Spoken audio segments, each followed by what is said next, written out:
sommes toujours en direct sur TV Finance et Boursorama.com pour le live de TV Finance. Il est 9 h précise et on va faire un point sur le CAC 40. Pour analyser tout ça, Bernard Pradeclos, trader pour compte propre et auteur du livre Stratégie de marché, est avec nous. Bonjour Bernard.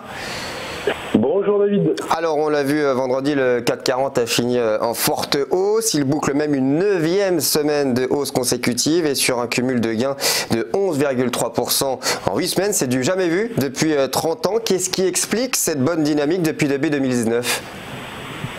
En fait, tout simplement que la hausse appelle la hausse et on va dire qu'en fin d'année, les investisseurs qui étaient plutôt acheteurs se sont fait piéger par la très forte baisse et en début d'année, le moral était plutôt en fait au pessimisme alors qu'on avait plutôt en fait des signaux à l'achat. Les investisseurs se sont fait piéger, dans ce coup-ci non pas à la baisse mais donc en fait à l'achat. Les marchés sont de plus en plus techniques et les marchés fonctionnent très clairement de plus en plus sur des petits contres qui durent et puis qui s'étendent. Ensuite, très clairement, c'est l'intervention du président de la Fed qui a tourné Kazakh, si je puis dire, entre son discours de la fin décembre juste avant Noël et les discours successifs qu'il a pu émettre donc début janvier. Donc sur le plan technique maintenant, pour en revenir là au CAC qui ouvre ce matin en hausse de 0,51%. Voilà, 0,51% à l'instant où nous parlons. On va noter que le CAC ouvre sur un nouveau gap, donc il nous a fait un gap mensuel entre jeudi et vendredi, et là il est en train de nous faire un nouveau gap, donc entre un nouveau gap hebdomadaire et qu'il est en train d'essayer d'aller rejoindre les niveaux des 5300 points. Alors, le niveau des 5300 points n'est pas un niveau très important. On va surveiller au niveau support, il y a deux niveaux qui vont être cruciaux pour les prochaines séances, c'est le niveau des 5260 qui a été très fortement travaillé vendredi. Le futur CAC et le CAC sont venus prendre appui à 3 reprises dessus et à chaque fois on a rebondi systématiquement, donc les acheteurs se sont présentés et sous ce niveau-là nous avons le niveau des 5195-5208 qui a servi de rebond au mouvement que nous connaissons actuellement. On a l'impression que ce seuil de 5200 points, il est très important à garder et le CAC 40 le garde ce cap. Exactement. Alors, jusqu'où et jusqu'à quand, soyons clairs, le CAC est vraiment dans une extension très euphorique, presque du jamais vu. Moi, ça fait 25 ans que je suis sur les marchés au quotidien et j'ai connu ça. On avait connu ça en fait en 1998 après la très forte baisse de la crise asiatique et où on avait eu en fait un fort rebond. On avait eu un très très fort rebond, donc il y avait eu une forte baisse entre juillet et début octobre et puis ensuite le marché avait rebondi en 3 mois. On a vraiment le même type de comportement, c'est-à-dire que le marché rebondit alors que le pessimisme était à son paroxysme, si je puis dire. Voilà.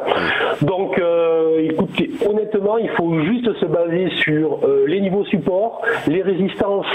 Chaque fois qu'on les atteint, on latéralise un petit peu autour, un petit peu en fait en dessous, et puis ensuite on les franchit jusqu'à quand. Sur un plan, encore une fois, purement technique, on tire très fort sur l'élastique du mouvement, mais on sait très bien que sur les marchés, ce sont essentiellement des considérations émotionnelles qui les guident, et il faut être sûr et certain, c'est que tant que les investisseurs ne vont pas trouver en face d'eux des informations, des nouvelles qui leur feront peur, ce mouvement peut se poursuivre. Alors, on sera attentif évidemment aux négociations commerciales entre la Chine et les États-Unis. Le Brexit également qui est sur la bonne voie puisque l'Union européenne est prête à fournir des garanties aux parlementaires britanniques et ça, c'est des indicateurs positifs pour les investisseurs. Oui, mais honnêtement, je pense que toutes ces nouvelles, c'est-à-dire le Brexit, l'accord sino américaines, toutes ces nouvelles, on va dire, plutôt positives et plutôt bonnes, on les achète depuis maintenant un certain nombre de semaines.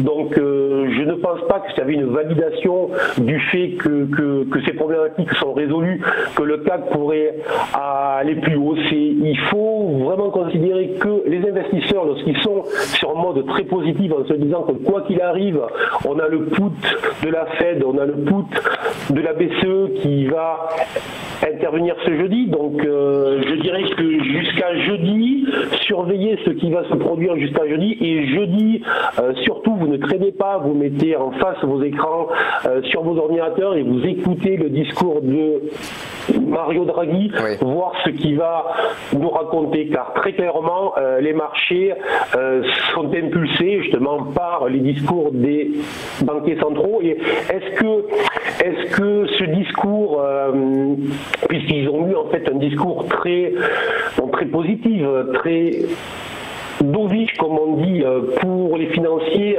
lorsque début janvier, ils ont senti qu'il y avait une possibilité que les investisseurs lâchent, que les investisseurs craquent, est-ce qu'ils vont avoir toujours ce discours très qui va vers de l'avant, voilà.